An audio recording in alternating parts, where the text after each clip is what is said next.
a little after 7 p.m. We're going to have first a fair housing presentation. Then we will probably recess for a short time and begin our regular session of council at 7:30. Fair housing presentation is on. Okay, thank you.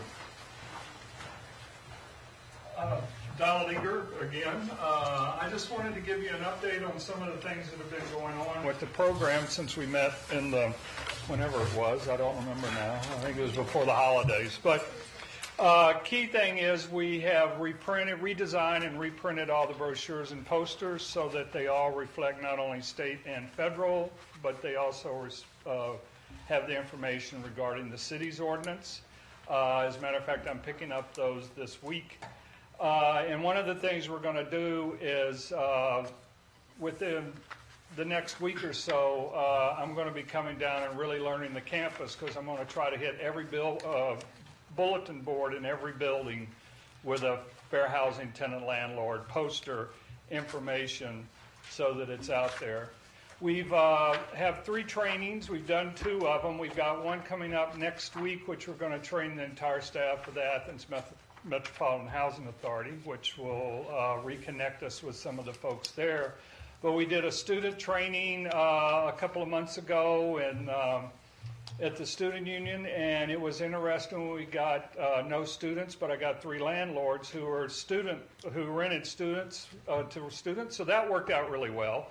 And then we had a training last month at the library for landlords, and we had like 8 or 9 and from around, and we kind of drew people from other areas besides Athens, which was good in the way that it gets the information out, so we know that at least some of our information's getting out. The 1-800 hotline is starting to pick up. We're getting 1 or 2 calls a week, which is not too bad considering we're just restarting the program, and it does take a little bit of time. But we've also met with Student Affairs and Off-Campus Housing, and they're working with us to do referrals and to get information out, and they're putting us in contacts with various organizations and student groups where we can meet with and help get more information out to them. So we've really been focusing on the relationship of the program with OU right now, and that's been kind of our focus. That's about it. It's been pretty busy. I was just talking to my wife Linda today, and she goes, well, I don't know if we're getting enough calls. And I said, well, you have to remember it does take a little while to get things geared up. And I said, we're getting a couple of calls a week, and that's pretty good. And most of the calls we're getting are just general calls in terms of not anything of any big consequence, but mainly just issues around lease questions and that sort of thing. But I have a feeling now that we're getting towards the end of the school year, leases will be expiring, students will be leaving, that we'll start getting a lot of calls about security deposits and that sort of thing. And we're gearing up for next fall. We're hoping to put together a little packet of information. Linda's working on that. We haven't sorted it all out that we can give to off-campus housing that will help students who are going to rent, that will explain key issues of leases, what they should look at, what they should be concerned about, and also something that will be for the parents who co-sign and people who co-sign, because that is a huge issue. And you know, to remember that whatever you sign, that's a contract, and what you get is what you get, and you have to pay attention to try to do some upfront education on that so that we can maybe eliminate some problems and some issues down the road. But I do appreciate you giving me a few minutes. I did want to give you an update and let you know what we're doing and that we are working on the program and that things are moving along, and I appreciate your time.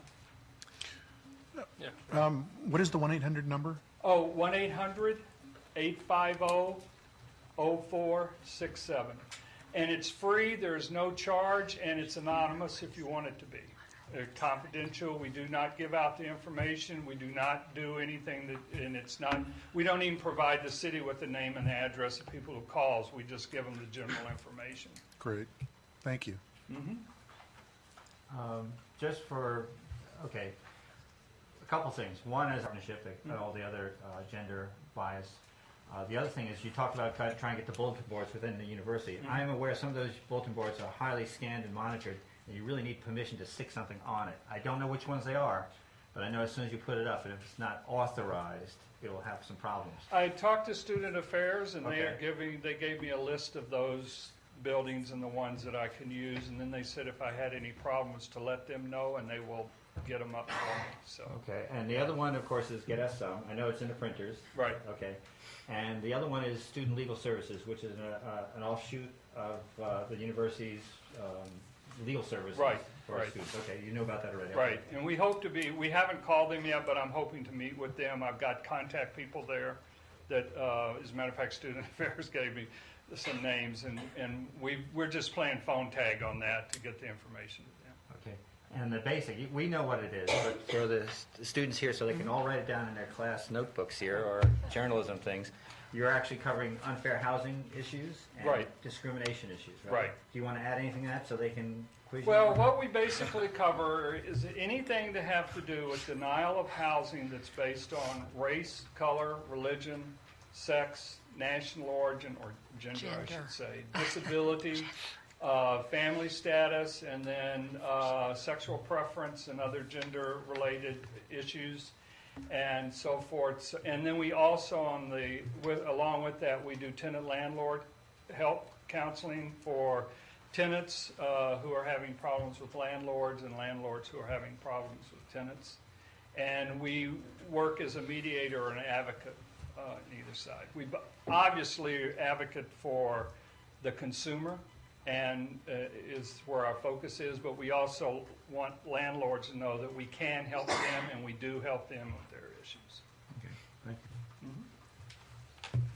Go ahead. Just in terms of disseminating the information, do you have a PDF file format for We the have it document? in a number. We have it in Word. We have it in Word Perfect. We have it in PDF. But the main thing that we use is just dropping brochures and stuff like that. And then what we do when people call us, we have just all kinds of different information, from basic escrowing of rent to basic how do I file a fair housing complaint to a actual fair housing complaint form to lists of fair housing attorneys, landlord or attorneys that work with tenants and so forth that are usually do pro bono because of the relationship. So we always provide that in whatever format they need it. And we can also do it through Facebook.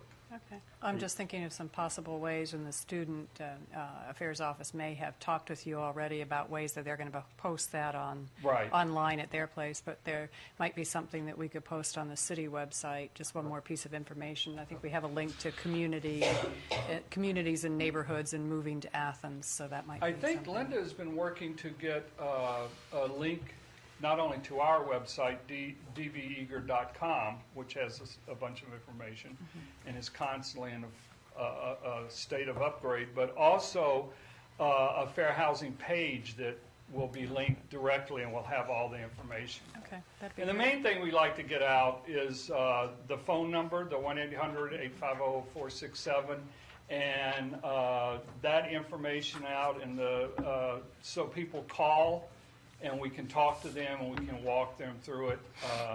Because it's not, especially the fair housing, it's not an easy process. It is complicated. There are questions that have to be asked up front. There are information that you have to give. So, but at the same time, you can just fill out a form and send it to the Civil Rights Commission and hope for the best. But since I'm on TV, I won't comment on my experience with that. But I'll say I like to be involved in that so we can make the system a little bit smoother. Okay, thank you. I don't think you mentioned, but I think this is covers military service members Yes. is also covered Yes, under that this would as be well. covered under state, and I apologize for that. Thank you. Any other questions or comments from council members?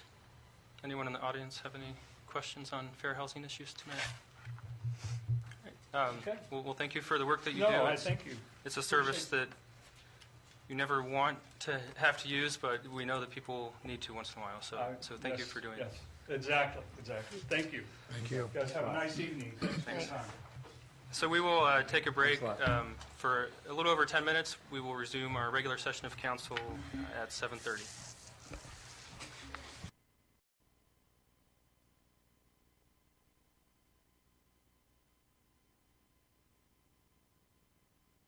Then Monday, April 15th, 2013. You probably already have. The first order of business is to establish a quorum. We have all members of council present this evening. You see my face here instead of Jim. He's unavailable tonight, and so I'm stepping in to facilitate the meeting. I will also be voting on anything that comes up for consideration tonight. We have a disposition of minutes for 2 sessions of council, the regular one held March 18th, 2013, and the special session from March 25th, 2013. Do we have a motion to approve these minutes? So moved. Second? And a second? All those in favor of approving the minutes from both of these sessions of council, say aye. Aye. Opposed? All right, the minutes are approved. Moving on to communications. I have 2 short items this evening. One is, and Mayor, maybe you'll touch on this, is a public hearing for the CDBG program scheduled for, is it next Monday? Next Monday at 7 p.m. The second item is we have been notified by American Electric Power that their annual tree trimming this year, which should begin as early as next month, will focus mostly on the south side. We have a list of streets. I won't read them now. But if you live on the south side, you may see a door. Be aware of that. And that will be going on from May through November, they anticipate. Communications from other members of council. If there are any? Member Butler. Thank you. Thank you, Acting President Gosney. Just a friendly reminder to viewers that if you are a dog owner, we've been receiving some complaints about barking dogs, and that is a nuisance presence, which is in violation of the nuisance laws and noise ordinances. So just a friendly reminder, if you're a dog owner, to be mindful of barking dogs. And people are opening up their windows, the weather's getting nicer, and that can be problematic. So thank you. Thank you. We did have a city infrastructure tour this past weekend, and if there are any comments, I think it went quite well. I was unable to make it myself this year, but basically they toured large parts of the city and examined different problem areas, streets that might be in need of repairs. Is there anything anyone would like to add about the street tour? I could add some information about it. I'm sure some of the other council members could too. We did tour over where the new wastewater treatment plant improvements will be taking place. They've actually started setting up some of the trailers for that. We then went around to other areas of the city, and I think we got to most of the areas. West Side, there are some streets scheduled there, and it ended up by the end of the tour, I don't think we'd been over to the West Side as much as we would have liked to, but we did get to a fair amount of areas around the city. And just as Andy noted, it's been renamed from the street tour to the infrastructure tour, and just trying to get a better idea of the streets, the bridges we have in town, and then the combination of trying to make repairs and improvements for not only the streets themselves and the paving, but then the infrastructure underneath, or the curbs and the other things that go around with it, and trying to do some cost savings when we can to collaborate on the projects. We have a tentative list of the streets that will be repaired, but I think that we're waiting on final confirmation of the ones that will be repaired for this spring. And we do have a list, and I believe that the estimated amount to be spent for repaving on the streets is approximately $375,000 this year. So slightly above the average of what it's run over the past few years. I think it's been slightly over $300,000 in previous years' average. Thank you. Yeah, Member Fall. The city engineer, Andy Stone, put together a presentation for us, and he indicated that it's a PowerPoint presentation. He was going to put that available through the city website. And it discusses how the process is that streets are chosen, the lucky streets that are chosen to be repaved. It is a process that he does go through that includes ranking on multiple criteria So it's a thorough process that he does go through, and so if people are interested in that and looking at the rankings, that is on the website. Great, thank you. Yeah, Member Pepe. Thank you. I wanted to add one additional piece. It's really not about infrastructure, but it sort of is. We briefly went outside of the city limits to look at the pre-fest site. And just as a reminder to all of us, I think safety is a concern that we all have for those returning festers as they returned from that event and enter back into the city limits. It was pretty dangerous, and I understand that the road was actually closed, and it was all pedestrians at one point. So I think that's something for planning next year or whenever the organizers organize again, that we consider discussing that from a safety position. And then on a bright note, we had Beautification Day Sunday, and really the city looked pretty exceptional after that. And I want to thank, there was over 1,400 people from, well, all of us, but mostly from Ohio University students, and they did quite a job, not just in the city. I know they went out to outer sites as well along the highway. ODNR participated, and of course this is under the banner of Keep America Beautiful as well, as it was a project associated with that. So I want to thank everyone for that. It was a great event. Thank you. Moving on to reports from other elected officials. Mayor Weil, do you have anything tonight? Well, you did cover the CDBG formula money public hearing. This will be first of two. The amount, I think, listed in the legal notice is about $85,000, but I think we just got the letter after this was already put out. It's about $75,000, so that gives you the ballpark of what's going to happen. Again, the first one is to get some ideas of what projects we put forward. The second one, of course, is when it narrows it down. My concern, of course, is whether it gets touches on a revolving loan fund, but that's something internally I'll have to deal with. Other things, of course, you mentioned, of course, is the AAP tree trimming on the south side. That should be of interest. Eventually, they'll be doing that. Hopefully, they'll be telling everybody properly what's going on. We still have to get the franchise licensing put together. You know that, right? Okay. Other things, of course, again, thanks to everybody who did the Beautification Day. A lot of kids, very bright blue shirts. You saw them all walking around doing stuff. I helped out on the west side park. I thought it was a good team effort. It was a beautiful day to do that, and thank everybody involved, city council members included. Other things, speaking of cleanup, of course, spring cleanup is coming at us. That will be the number of bags you can put out is unlimited between the 22nd and the 26th. Just to reiterate that, that's a normal spring cleanup is usually the last week of April. You put out as many bags as you want on the regular day there. If you have something unbagged, of course, you'll be charged by the cubic yard. I believe the notice is on the website, probably the front page if it is right now. And at the end of the week, of course, that Saturday we'll be doing our household hazardous waste drop-off. This will be at the community center between 9 a.m. and 1 p.m. That Saturday at the community center. Again, household hazardous waste, e-waste, passenger tires, all sorts of paints, corrosives, et cetera, et cetera. Mayor, that is for city residents only? No, it's actually, we do it every other year. Last time we did it with the Athens Township. They've actually shared with us, they cover their costs, so to speak. So it'll be anybody who lives in the Athens Township and or the city of Athens. You just need to show either a utility bill or a driver's license to prove that you are actually a resident. And again, it's household. It's not going to be industrial stuff, so you don't bring a truckload in. There should be a flyer out there of what is acceptable and not acceptable. Of course, the unacceptable ones are ammunition, hand grenades. Asbestos, radioactive materials are probably prohibited, so don't do that. Prescription medicines, too. I know there's other times to do that. So just so you know that. Let's see. Can I say something with that?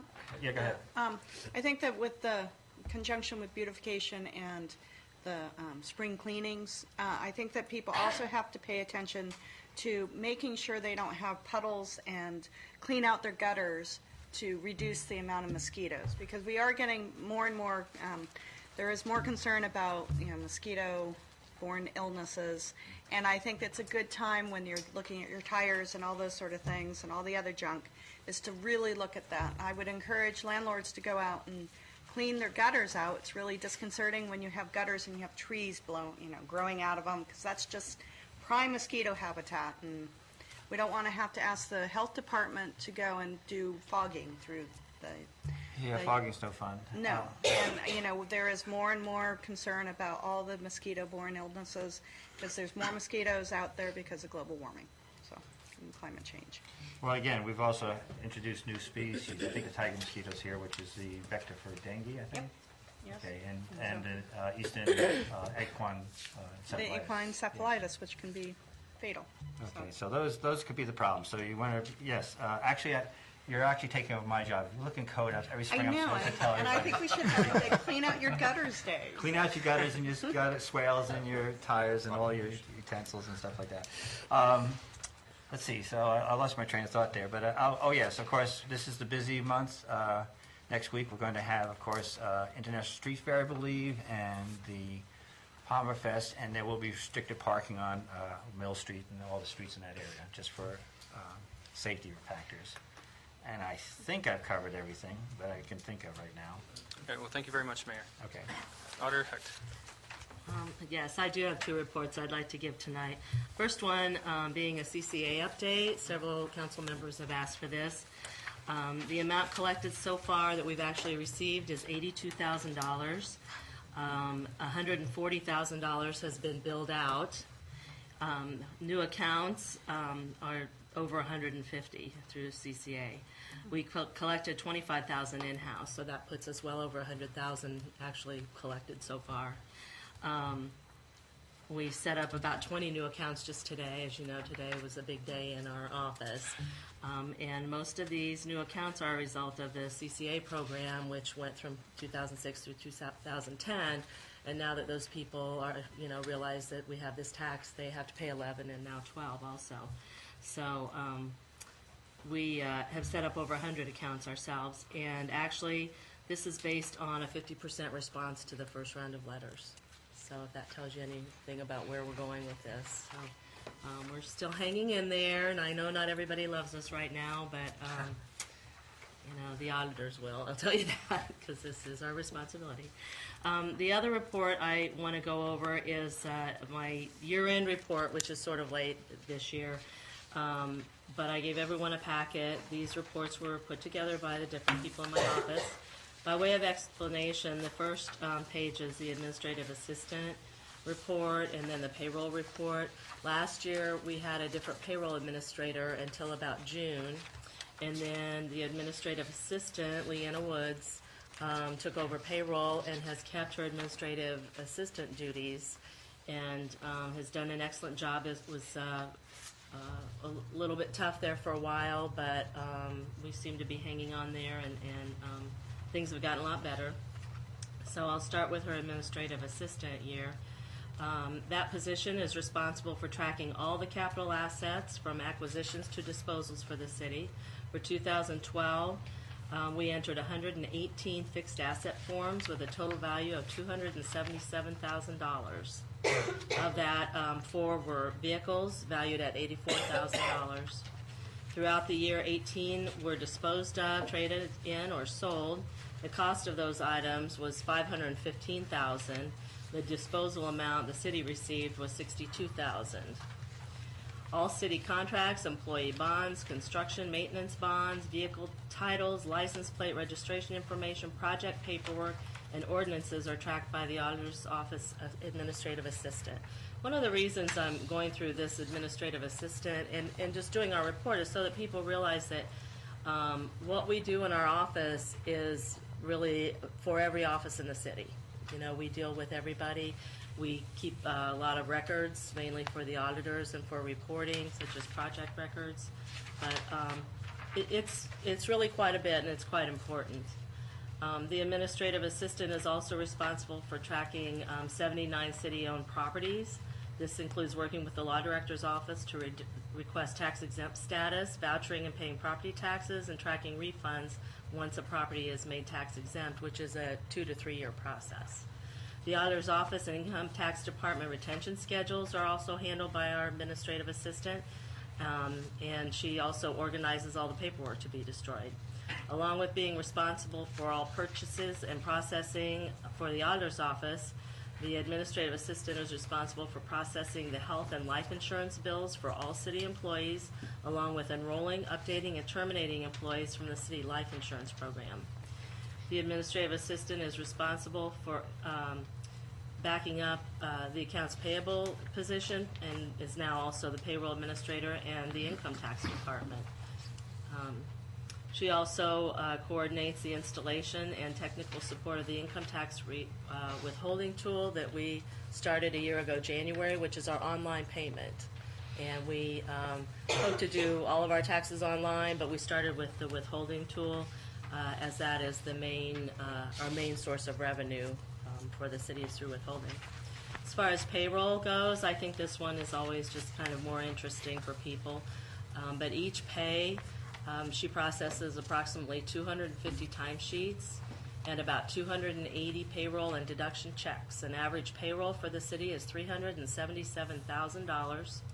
Last year, there were 7,637 payroll and deduction checks written.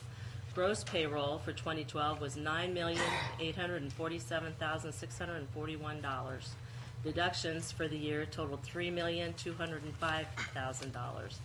There were a total of 359 employees for 2012, 175 full-time, 171 part-time, and 13 elected officials. We also have checks for holiday and longevity pay. The total longevity paid by the city last year was $190,000. Total holiday pay was $110,000. Those pays go to police and fire who work those days as part of their schedule, so they get paid for all of them at the end of the year. We also list the top 20 wage earners for the city for last year. 11 were from the police department, 6 from the fire department, 2 from EPW, and 1 from the mayor's office. Along with the regular payroll and that the payroll person uploads pension reports for PERS, Ohio Police and Fire, Athens City Withholding, Sugar Grove City Taxes, and Lancaster City Taxes. Every quarter, she processes reports for the federal government, the state government, and Ohio Department of Job and Family Services. Once a year, we process the report for the Bureau of Workers' Compensation. Every pay, she emails accrual reports to each department, so all department heads know exactly how many sick vacation days and comp time their employees have. Next page is the deputy auditor. Of course, Ray Hazlett put this together, and these are just a few highlights. But he coordinated the gap conversion, which is our accounting process for our financials that has to be done before the auditors can audit. As you know, we're on not on accrual, we're on a cash basis, and expenses and revenue are two separate funds that have to be combined for our audit. He's revised the certified resources with the county auditor 11 times. Participated in the final closeout and payments related to the EPA citations for financial reporting after a dozen years or more. We processed $380,000 in OWDA payments for infrastructure loans, rolled over 5 Hocking Valley Bank loans totaling $2,800,000, and we paid down the community center construction bonds to a balance of $1,870,000. Accounts payable, this is Heather, processed 1,145 purchase orders, 5,695 vouchers, and wrote 4,642 checks issued for a total of $12 million. Those were our expenses for last year. Sent 51 1099 forms to vendors. Tracked uniform purchases for 140 city employees and reported that to payroll quarterly because we do have to tax certain purchases, not all but some, and so that's part of the tracking. She compiles the monthly reports from the finance system to distribute to all the departments, and of course council gets those. Posts monthly bank interest earned to 33 funds and revenue to all funds as received, totaling $28,648,000 last year. Finally, the income tax report by Tina. The amount collected for withholding, as I said, that is our main source of revenue for the city, $9,164,000. Payments processed were 8,300. The year-end reconciliations processed, which the employers have to send a reconciliation, a total for the year to us to make sure that what we received throughout the year matches what they came up with, their total for the end of the year. 1,400 of those were processed. Business collections were $1,348,000, and the amount collected for residents was $212,000. Those are our three sources of income tax revenue. Returns processed were 3,400. Estimated payments processed 1,400. Refunds processed were 432 for a total of $274,000. Letters mailed this year were 2,050 letters. The Income Tax Office is also open for all taxpayers and provides free city tax preparation service for its citizens. Over 500 delinquency letters were sent out in 2012. We work closely with the Law Director's Office to deal with delinquent taxpayers when charges need to be filed. So I think that was quick. I tried to hit some highlights. If anybody has any questions. Were you busy today? Yeah, we were very busy, yes. This week we pick up our mail. We don't wait for it to be delivered, but we're on top of it. Yes, today we probably deposited about $180,000 from tax filings just today. Since it is the 15th. It is the 15th, but a lot of them will come in tomorrow and Wednesday also. So, Thank you. Any questions from members of the council? All right, well, thanks for the reports. Law Director Patrick Lane. Thank you, Mr. President. I do have one brief issue for council tonight, just to inform you that the past week we did receive a decision in a case which has been pending for some time. I'm not going to go into a lot of the details of the decision, but it all stemmed from some alleged damages which had occurred from a water line break about 4 years ago, in which a private citizen had sued the city alleging negligence on the city's part. Long story short, the court basically said that the city, number one, that the city had enjoyed the sovereign immunity on the case, so that the plaintiff had not overcome that defense, and that even if sovereign immunity did not apply in the case, that the plaintiffs had not demonstrated any negligence on the city's part. And so, long story short, summary judgment was granted by the court in the city's favor.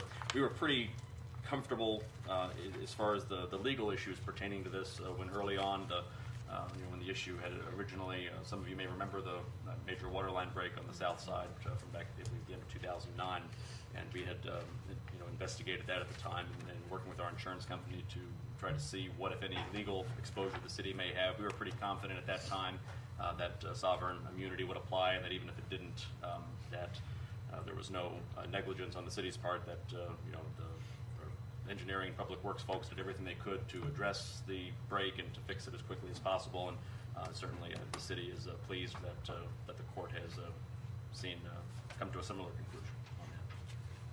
Thank you. Great. Well, thank you very much for your work to defend the city when necessary. Let's move on to ordinances for third reading. Ordinance 3513, an ordinance accepting the petition for annexation of approximately 12.6018 acres along East State Street, former Columbia Gas property. Introduced by Councilmember Fall. I move that we adopt 3513. Second.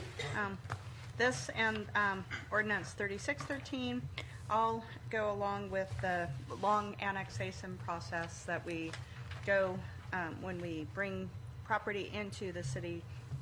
And there's several processes that involve the landowner, the county, the city, and then ultimately the planning commission in order to have the annexation come to a successful conclusion.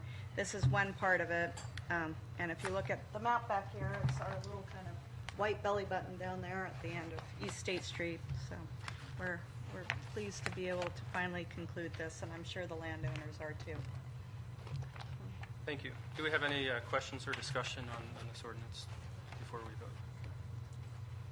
All right. All those in favor of ordinance 3513 signal by saying aye. Aye. Aye. All those opposed? The ordinance passes. Ordinance 3613, an ordinance designating the zone for the annexation area proposed along East State Street, former Columbia Gas property. Again, Member Fall. Thank you. I also move that we adopt 3613. For all the reasons that we mentioned prior. This is doing the zoning code. We had a public hearing about this last week.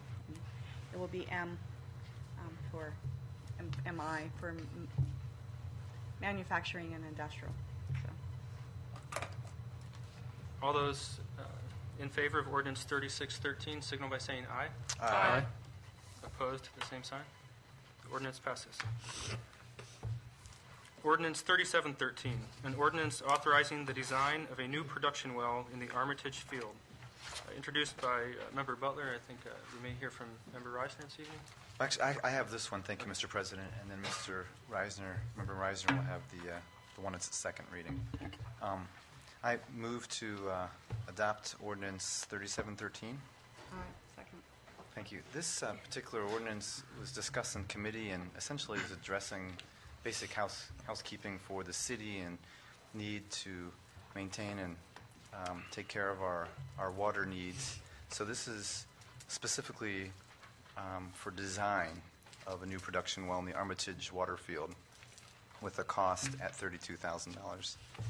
And this authorizes the city service safety director to expend that money. The design, correct. Thank you. And the need for this ordinance, or the city water wells, as they age, sometimes they don't produce as well, and it's necessary to continuously monitor our needs and the availability of water through those wells. Correct. And to add to that, the Public Works Director had noted in an email that the last new water well that was drilled in the city was in 1983. Thank you. Any questions or comments on this ordinance? All right, all those in favor of ordinance 3713 signal by saying aye. Aye. Opposed, the same sign. Ordinance 3713 is adopted. Moving on to ordinances for second reading. Ordinance 3213, an ordinance closing a portion of Court Street between State and Carpenter on Saturday, June 29th, 2013, from 10 a.m. to midnight for Ohio Brew Week. Ordinance 3313, an ordinance declaring certain equipment no longer needed for a municipal purpose and declaring an emergency. Ordinance 3813, an ordinance closing a portion of Court Street on Friday, June 7th and July 26th, and a portion of Union Street on September 13th, 2013 for a cruise-in. Ordinance 3913, an ordinance suspending enforcement of Athens City Code Title 7, Section 7.05.26B1, City Garage Metered Parking Rates and Regulations on Saturday, June 29th, 2013 from 10 a.m. to midnight for the Ohio Brew Week Festival. Ordinance 4013, an ordinance authorizing the mayor to make application and enter into a project agreement with the Ohio Department of Natural Resources and declaring an emergency.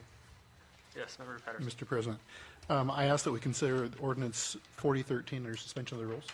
Second. And the purpose of the reason for the suspension? Timing of the deadline for the grant. Any discussion on suspension of the rules only? All those in favor of suspending the rules on ordinance 4013 signal by saying aye. Aye. All opposed, same sign. The rules are suspended on ordinance 4013. Do we have another motion? Thank you, Mr. President. I move that we accept ordinance 4013. Second. And a Thank second. you. This particular ordinance, again, is to allow the mayor to apply for or request a grant, the NatureWorks grant, which is under ODNR, Ohio Department of Natural Resources.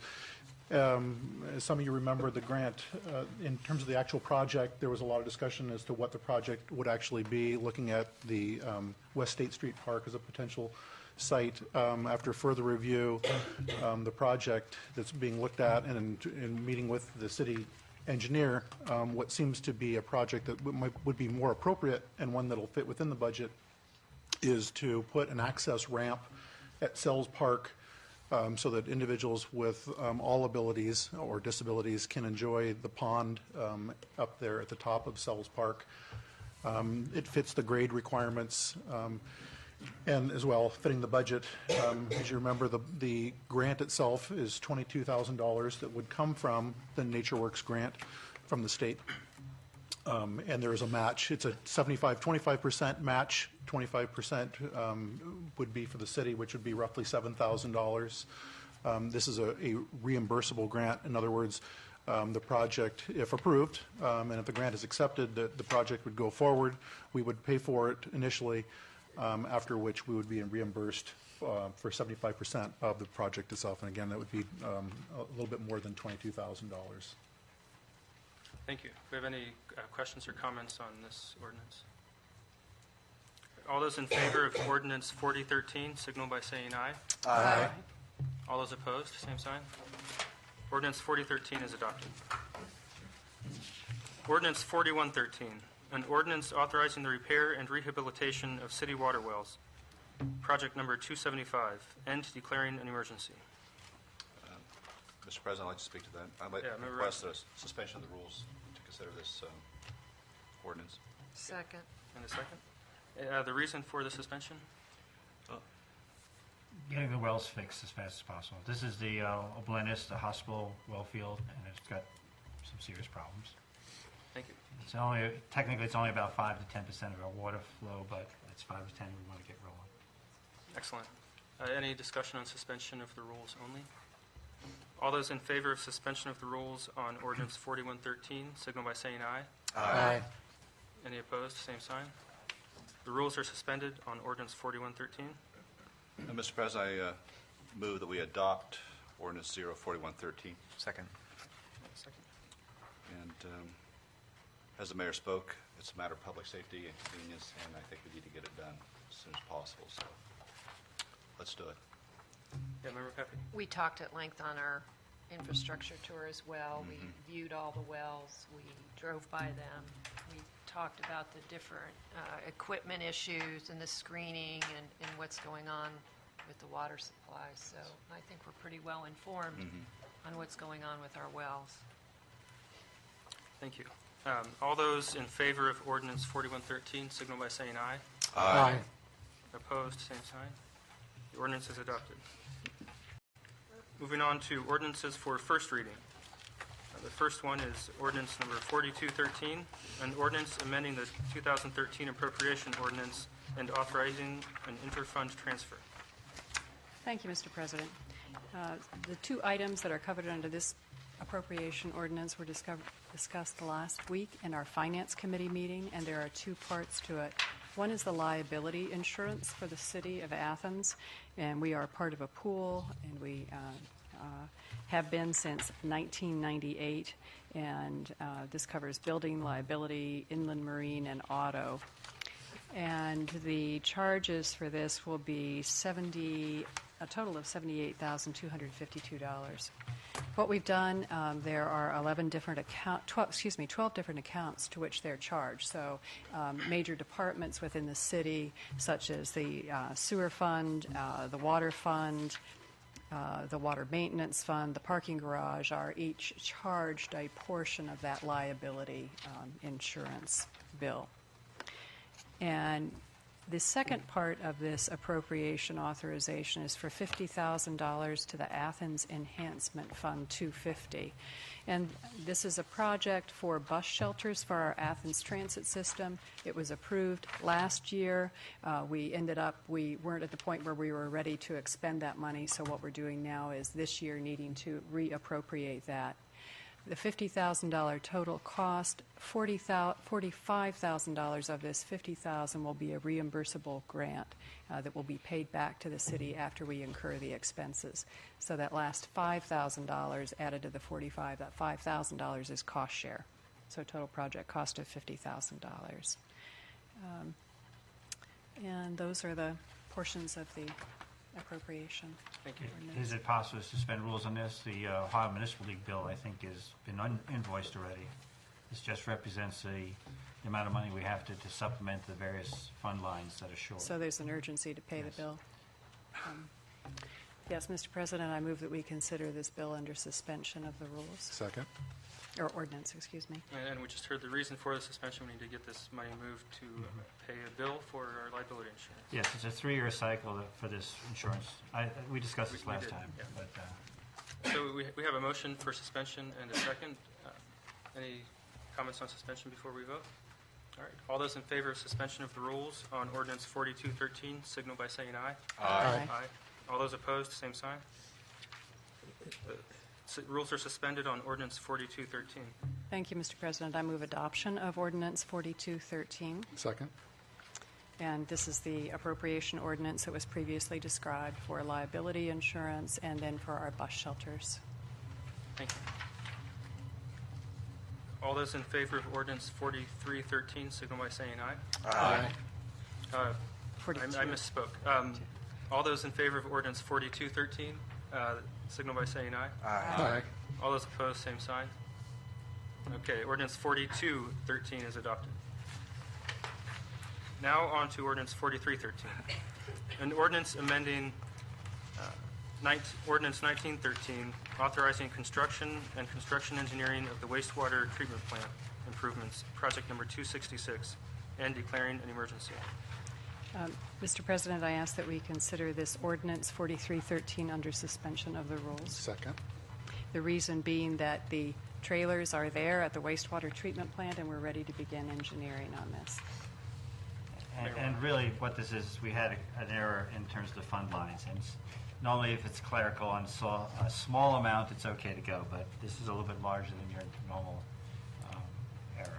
So Sounds we simple want to enough. make sure it's all done. Simple enough. Yeah. We have a motion for suspension of the rules and a second. All those in favor of suspension of the rules on ordinance 4313, please signal by saying aye. Aye. All those opposed, the same sign. The rules are suspended on 4313. Thank you, Mr. President. I move adoption of ordinance 4313. Second.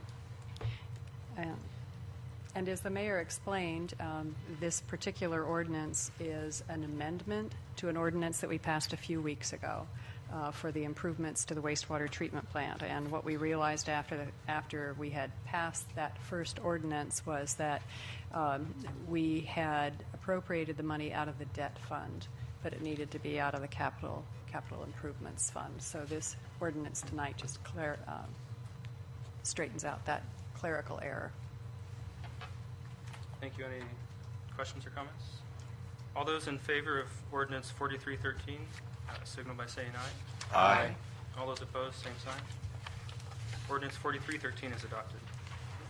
Now on to ordinance 4413, an ordinance granting a revocable license to Gator Guys LLC to permit a balcony at 63 North Court Street that will encroach over and upon the public right-of-way.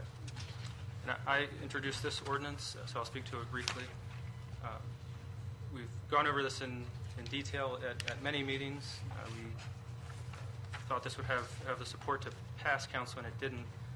So we looked at changing the width of the allowed encroachment into the city right-of-way from 4 feet down to 3 feet. And so I felt that listening to the concerns of various residents and people on council, that this might be an acceptable compromise for the majority of council members. And so it's open for discussion if we have comments from council members. I will be honest in admitting that I still do have concerns about the 36-inch and want to raise that, and I base that in part on the information that we receive from different citizens and the different citizens that have contacted us since the first ordinance failed. And to this date, I haven't received any negative information, but positive information that residents were happy that the first ordinance was not passed because they don't feel it's a safe condition to have the balcony on Court Street. So it's just something I'm still thinking through, and I thought I should be honest about that. Thank you very much for your comments. Member Pappy. I would just concur with that statement that, again, I heard from many people that said, they were glad to hear that it did not pass the last time. And I think to remind everyone, when you come before City Council or the Board of Zoning Appeals and you ask for a variance, you're asking for it's a privilege in some respects. You're asking for something that is not in the code. And this is in our right-of-way. It is not. You have to ask for that right. And I believe that by granting this, there are many, many, many apartments and bedrooms on Court Street who do not have this privilege. And that's how I look at it. And I think that, again, when you say that this particular developer, when they asked for this, they knew from the beginning when they went through the variance, when they went through the Planning Commission, they went through all these bodies, and they did not discuss a balcony, that then they bring it to the very last entity, which is the City Council, and they're asking for this basically request to enter into our right-of-way. And I just think you have to take into account all of the bedrooms and all of the apartments on Court Street. So I, again, stand where I stood the last time we voted on this, which is not to allow the intrusion into our right-of-way. I thank you for your thoughts on this ordinance. Other members of council? Member Reisner. I just want to speak. During the debate was going on, I heard from many citizens of Athens that they were amenable to some compromise solution, and some even suggested 3 feet. I certainly didn't suggest it to them, but they came before us and said, "Well, 3 feet sounds good. We can live with it." And taking them at their word, I'm in favor of this ordinance. So, that's where I stand. Thank you. I'll add a couple of thoughts of my own, just to, not as council president, but as a member of council. I think the aesthetics of the proposed balcony would add to that area of Uptown. I think that there are many examples of nearby structures that have similar extensions into the air above the right-of-way. Today I just noticed 3 more sort of half circle-shaped balconies on Carpenter Street above what was once an auto parts store, and the width seemed to me to be between 3 and 4 feet. So I think in terms of many nearby structures, even the one on the corner here that has the 18-inch sort of architectural feature, they do have built-in porches along West Washington Street that are probably 3 to 5 feet in width. So I think it's not uncommon for the center of Athens. So I don't think that it's something that is an unusual request for someone to bring to us. I also recognize the value of the huge investment that's been made in this building that will have tangible effects on the uptown of Athens. We've had many empty storefronts for quite a few years, as long as I can remember. There have always been a couple, at least. And it goes up and down with time.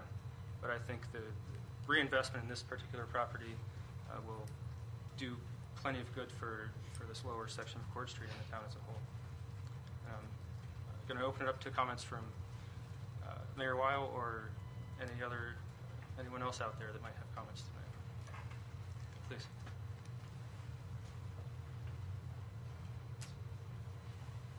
And just for the record, please let us know your name and Bart Kassler, one of the owners of 63 North Court Street.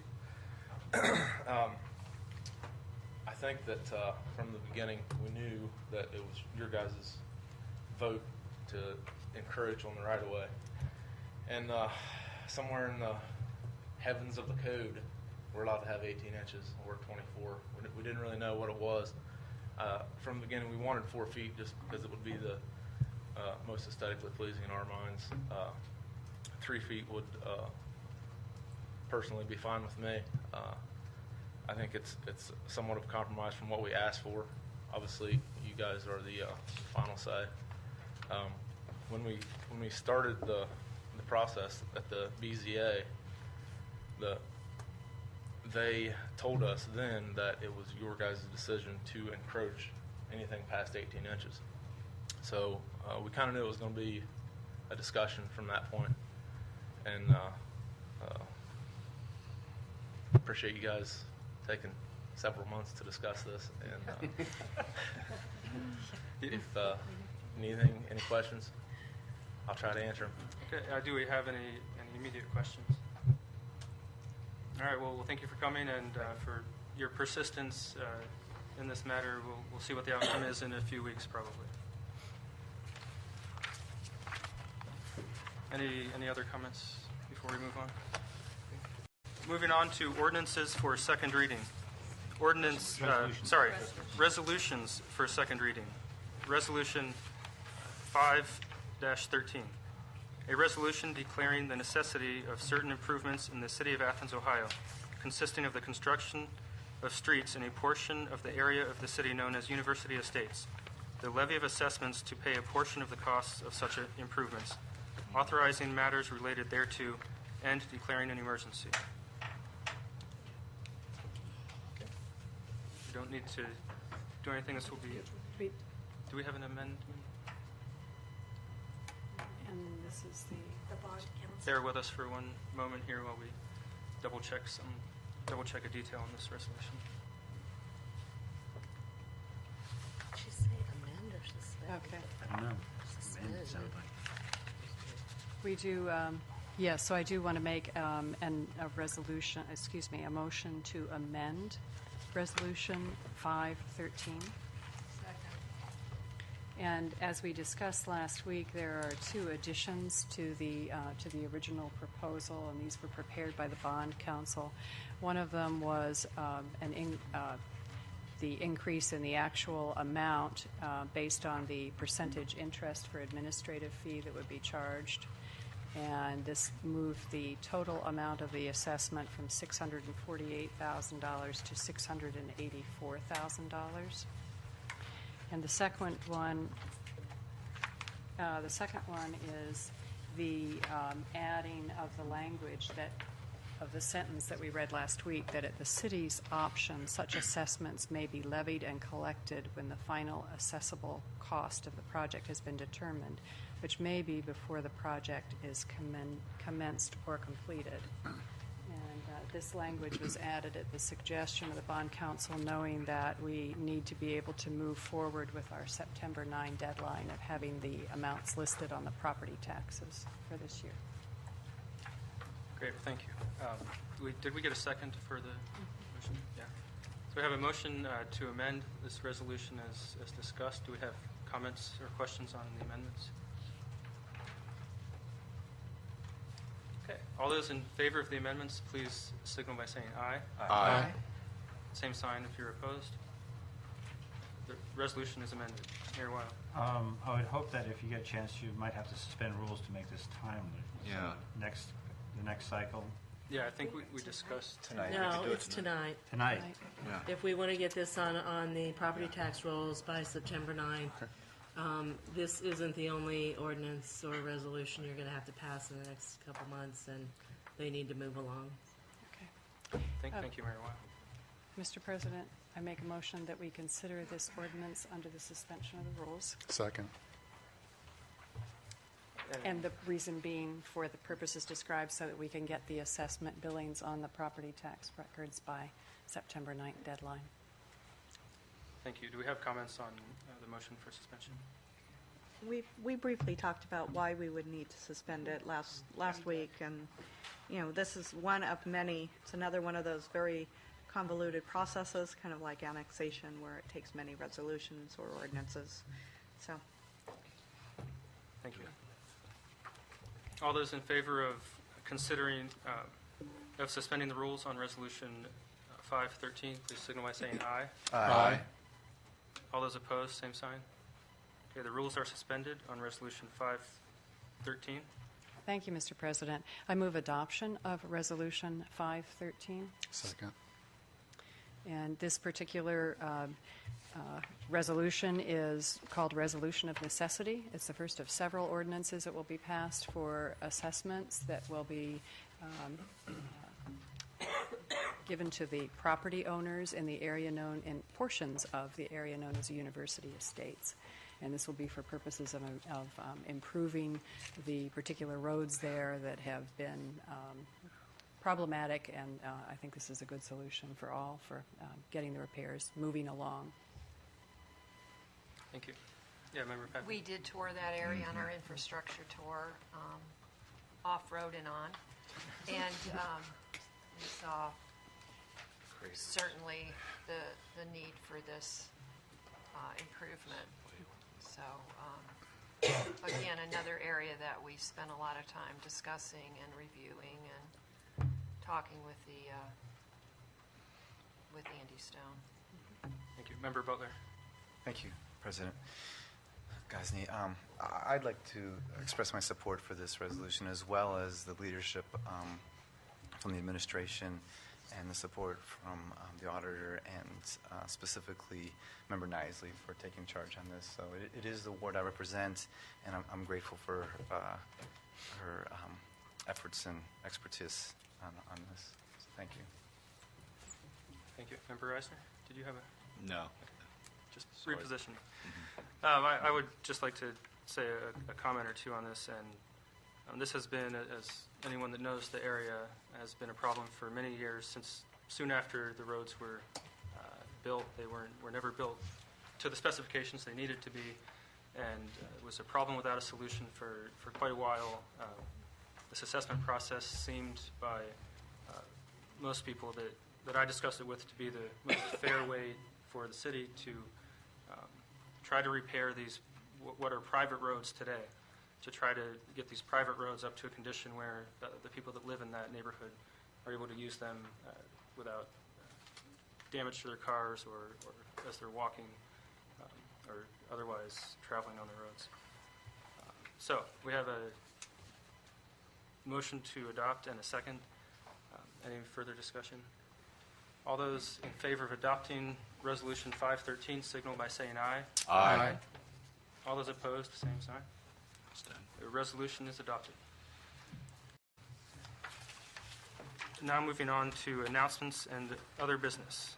I believe we have some auditors' reports from March, and I wonder if we might have something on that.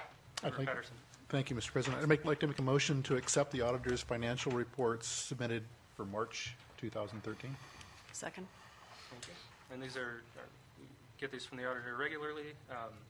It's something that we are required to approve to show that we have received them. All those in favor of approving the auditor's reports for March, please signal by saying aye.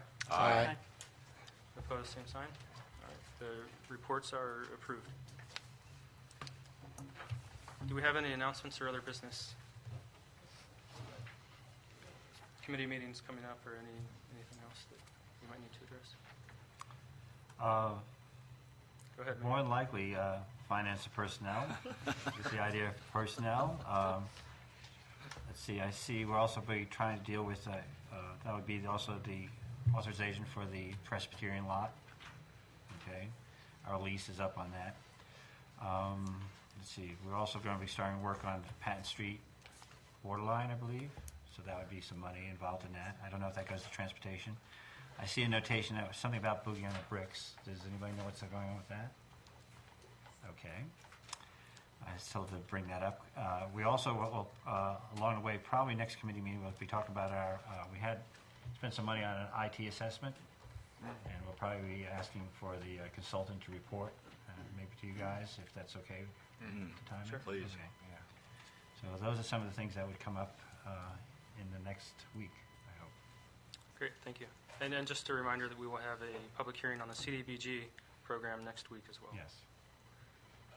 Moving on to opportunity for citizens to speak on items we did not cover on the agenda this evening.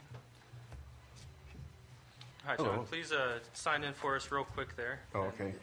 I'm John Spalforth. Keep your comments to around 3 minutes if you can, please. What? Keep your comments to around 3 minutes if you can, please. I'm going to leave these images with you. And first I want to thank Councilwoman Nisley for stopping by my property at 7 Brown last Tuesday. and also Elihu Gosney and Kent Butler in 2010. The immediate problem here, I've been here, many years on this, is to stop the city's groundwater from running down to my property. It has never been stopped over 28 years. So I'm not going to go into it now, but I'd like to invite every city council member to visit my backyard so that you can see before yourself the landslides that the water runoff has created on my property and that of my adjacent neighbor.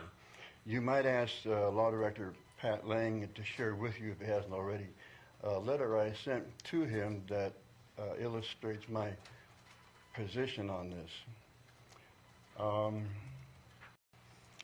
Let's see, lastly, well, my phone number is in the phone book, but my number is 592-1112. For those of you who might want a carpool, you can park one car in back of mine in the driveway and one just in back of my driveway, and then we can look at on a nice day, perhaps. Mrs. Nisley and Kent and Elihu could probably fill you in, Mrs. Nisley especially, because the immediate danger is that the soil has no nutrient in it. So trees are rotting and they're falling down already. There are tall ones in the back. If they fell, they're going to fall into our houses. So that's the immediate danger right there. I think that's probably all I'll say. Thank you. John, thank you very much for visiting us tonight.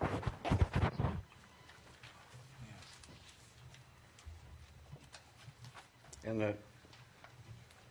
Oh. And your light worked. Thank you, John. All right, do we have anyone else in the room that would like to speak before council this evening? Okay, well, that brings us to adjournment. So thank you very much for being with us tonight. We'll see you next week.